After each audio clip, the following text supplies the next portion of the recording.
నమస్తే, నేను మీ మాధురి.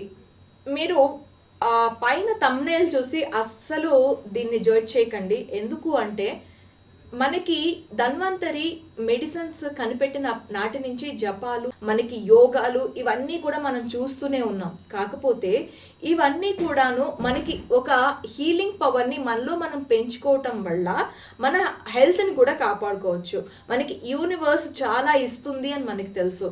మనకి హెల్త్ని ఇస్తుంది, వెల్త్ని ఇస్తుంది. అలాగే మనకి ఏదైతే కావాలి, లవ్, రిలేషన్షిప్స్, బాండింగ్, ఇంకా ప్రతిదీ కూడా యూనివర్స్ మనకి ఇస్తుంది. అలాంటి స్టేజ్లో మన హీలింగ్ పవర్తో హెల్త్ని ఎలా ఇంప్రూవ్ చేసుకోవచ్చు, అలాగే హెల్త్ని మనకి ఒకవేళ హెల్త్ ప్రాబ్లమ్స్ వస్తే దాన్ని ఎలా క్లియర్ చేసుకోవచ్చు. మనతో పాటు ఉన్నారు మిరకల్ మోహన్ గారు, స్పిరిచువల్ హీలింగ్ ట్రైనర్. తనని అడిగి డీటెయిల్గా తెలుసుకుందాం. హలో అండి. నమస్తే మాధురి గారు. నేను ఇందాక చెప్పినట్టు ఆ మెడిసిన్స్ అనేవి మనం చూసాము, అలాగే ఋషులు అవి కూడా మనం చూసాము. వాళ్ళు తపస్సులతో వాటితో కూడాను మనకి తగ్గించడం మనం చూసాం. అయితే మీరు చెప్తున్న టెక్నిక్ ప్రకారం అసలు మన హెల్త్ని హీలింగ్తో ఎలా మెరుగుపరుచుకోవచ్చు? ఎస్, 100% డెఫినెట్గా మెడిసిన్స్ అనేది రికమెండెడ్ అండ్ ఆల్వేస్. ఎప్పుడు అంటే ముందు కావచ్చు, ఈ ప్రజెంట్ జనరేషన్ కూడా కావచ్చు, మెడిసిన్స్ అనేది అవసరము ఓన్లీ అత్యవసర సమయంలో, సిచ్యువేషన్స్లో మాత్రం. బట్ అదర్వైజ్ మన హెల్త్ ఇష్యూస్ని న్యాచురల్గా మనం హీల్ చేసుకునే ఒక శక్తి మనలోనే ఉంది. అది ఎప్పటి నుంచినే మనకి ఈవెన్ భగవద్గీతలో కృష్ణుడు కూడా చెప్పింది అదే, మన యొక్క హెల్త్ ఇష్యూస్ని మనమే హీల్ చేసుకోవచ్చు, ఆ శక్తి మనలోనే ఉంది అనేసి.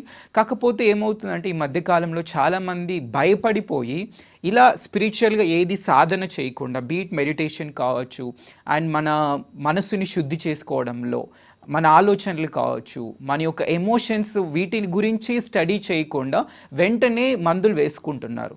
అండ్ రూట్ కాజ్ ఏంటో తెలియకుండానే మందులు వేసుకుంటున్నారు. సో దాని గురించి కూడా మనం డిస్కస్ చేద్దాం, అసలు మెయిన్ హెల్త్ ఇష్యూస్కి గల రూట్ కాజ్ ఏంటి అనేసి. So let's take example of diabetes. ఈ మధ్యకాలంలో చాలామంది డయాబెటీస్తో సఫర్ అవుతున్నారు. డయాబెటీస్ మెయిన్లీ ఎందుకు రీజన్ ఏంటి అంటే, మెంటల్ రీజన్ ఏంటి అంటే, వాళ్ళ లైఫ్లో జాయ్ అంటే స్వీట్నెస్ లేకపోవడం వల్ల ఆ బాడీలో స్వీట్నెస్ అనేది క్రియేట్ అవుతుంది. దాన్ని మనం షుగర్ అంటాం, డయాబెటీస్ అంటాం. దానికి ఎందుకు వాళ్ళ లైఫ్లో జాయ్ లేదు, మేబీ ఆ జాయ్ని వాళ్ళు మనీలో కావచ్చు, లేకుంటే రిలేషన్షిప్స్లో, హెల్త్లో వెతుక్కుంటున్నారు. అంటే నేను హ్యాపీగా ఉన్నప్పుడు నేను జాయ్ఫుల్గా ఉంటాను అనేసి. అంటే వాళ్ళ ఆనందం అనేది బయట వాటి మీద ఆధారపడి ఉంది కాబట్టి. అండ్ బయట వాటి మీద ఆధారపడితే ఏమవుతుందంటే, ఉన్నప్పుడు మనం అందరూ బాగానే ఉంటాం, హ్యాపీగా ఉంటాం, లేనప్పుడు మనం కూర్చొని బాధపడుతుంటాం. అలా ఎప్పుడైతే జాయ్ మిస్ అవుతుందో మన లైఫ్లో, సో డయాబెటీస్ అనేది క్రియేట్ అవుతుంది అనమాట. అండ్ ఆ జాయ్ అనేది ఎందుకు మనం బయట వెతుక్కుంటున్నాం, మనలో ఉందన్న విషయం మనకు తెలియదు. అంటే మనకి స్పిరిచువల్గా చెప్తూ ఉంటారు, ఐఎమ్ దట్ సచ్చితానంద రూపం. అంటే నేనే ఆ సత్ అంటే ఎటర్నల్ అని, చిత్ అంటే కాన్షియస్నెస్ అని, ఆనందం అంటే ఐఎమ్ దట్ బ్లిస్ఫుల్ కాన్షియస్నెస్. అంటే ఆ ఆనంద స్వరూపం నేనే అన్న విషయం మర్చిపోయారు కాబట్టి చాలామంది ఇప్పుడు బయట వాటిలో, హెల్త్లో, రిలేషన్షిప్స్లో, సో వీటిలో వెతుక్కోవడం వల్ల వాళ్ళ ఆనందం అనేది బయట వాటి మీద డిపెండ్ అయింది.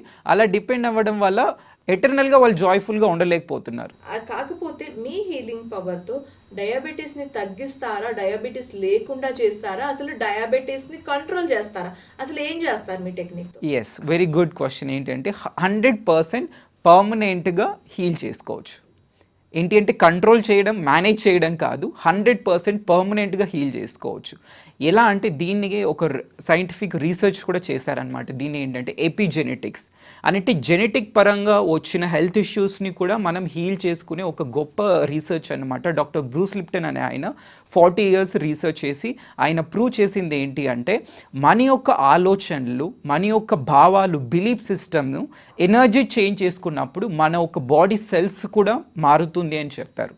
అంటే ఇప్పుడు డయాబెటీస్ అంటే ఏంటి అంటే, ఆ సెల్స్లో, మన బాడీలో బ్లడ్లో సెల్స్ ఉండడం వల్ల ఆ సెల్స్లో గ్లూకోజ్ అనేది ఎక్కువ అవ్వడం వల్ల, సో మనకి దాన్ని డయాబెటీస్ అంటాం, షుగర్ అంటాం. మరి ఎందుకు అది యాన్సిస్టర్స్ నుంచి వస్తుండట్టు, వాళ్ళ ట్రాన్సిడెంటల్గా యాన్సిస్టర్స్ నుంచి వస్తూ ఉండొచ్చు. దీన్ని హెరిడిటరీ అంటాం మనం, జీన్స్ పరంగా, జెనెటిక్ పరంగా వచ్చిన health issues.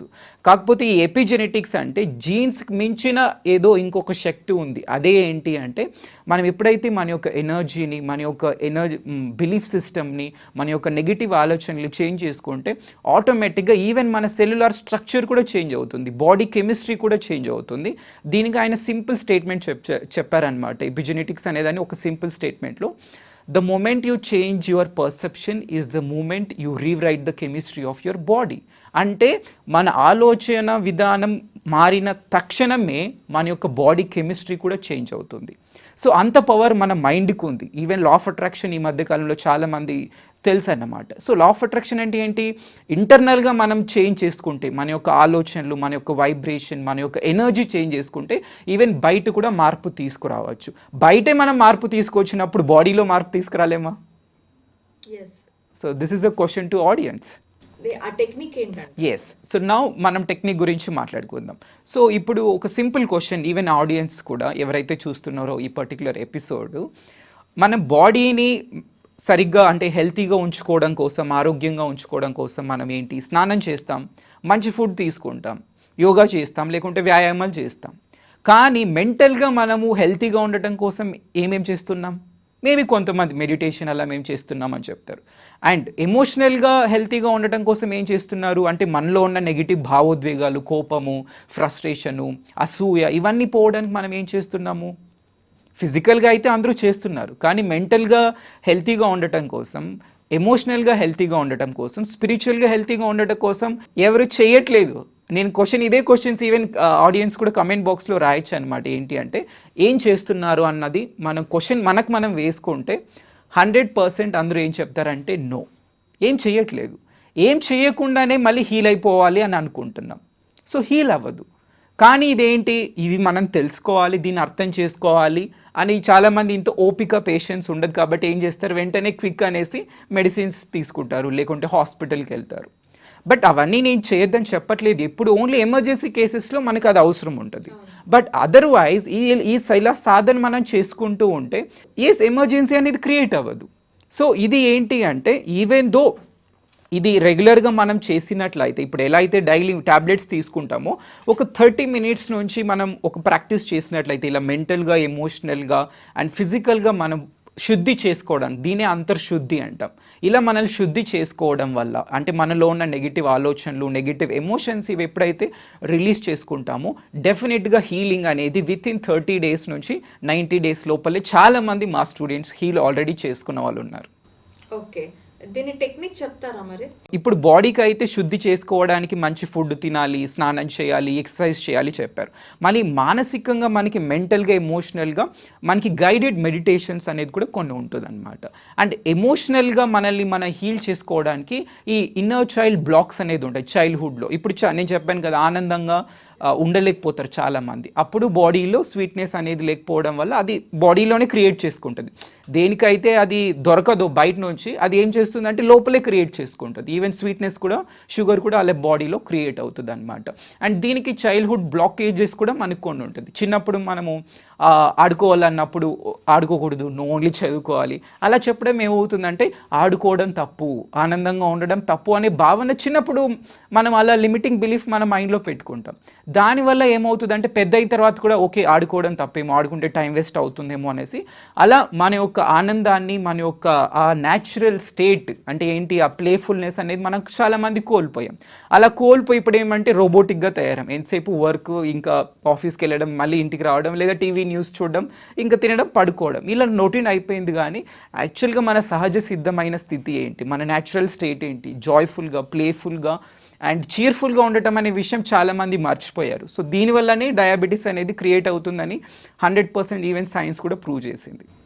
Okay, so technique ఎలా అంటే దీన్ని ఎలా అభ్యసించాలి అంటే, సో ఈ మన బాడీకి మనం ఇలా ఏదైతే శుద్ధి చేసుకుంటామో, రైట్ ఫుడ్ ఇవ్వడము, ఎక్సర్సైజ్ చేయడము, మైండ్ కూడా అలా మనం కొన్ని ఫాలో అవుతాం అనమాట. ఏంటి, మెడిటేషన్ చేయడం, లా ఆఫ్ అట్రాక్షన్లో అయితే కొన్ని అఫర్మేషన్స్ అలా చేస్తారు.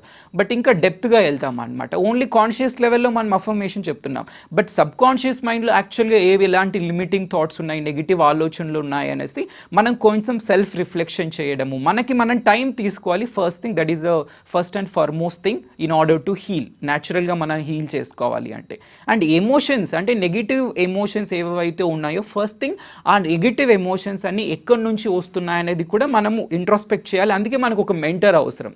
వాళ్ళతో మనం మాట్లాడినప్పుడు మాత్రమే ఓకే ఏ టైంలో నెగిటివ్గా నేను ఫీల్ అయ్యాను, ఏ సిచ్యువేషన్స్ వల్ల నేను ఇలా ఫీల్ అవుతున్నాను అన్న ట్రిగర్ ఎక్కడ అవుతున్నాను అన్న విషయాలు మనకి మెంటర్ని మనం మీట్ అయ్యి వాళ్ళు కన్సల్ట్ చేసినప్పుడు మాత్రమే ఈ విషయాలన్నీ బయటపడతాయి. అప్పుడు ఏవైతే ఈ నెగిటివ్ ఆలోచనలు ఎమోషన్స్ మనం హీల్ చేసుకుంటామో రిలీజ్ చేసుకుంటామో ఆటోమేటిక్గా స్లోగా మీకు ఇంప్రూవ్మెంట్ ఎవ్రీడే మీకు కనిపిస్తుంది. ఇలా వితిన్ 30 days to 90 daysలో డెఫినెట్గా ఏ హెల్త్ ఇష్యూస్ అయినా కూడా 100% పర్మనెంట్గా హీల్ చేసుకోవచ్చు. Okay thank you. Thank you Madhuri గారు.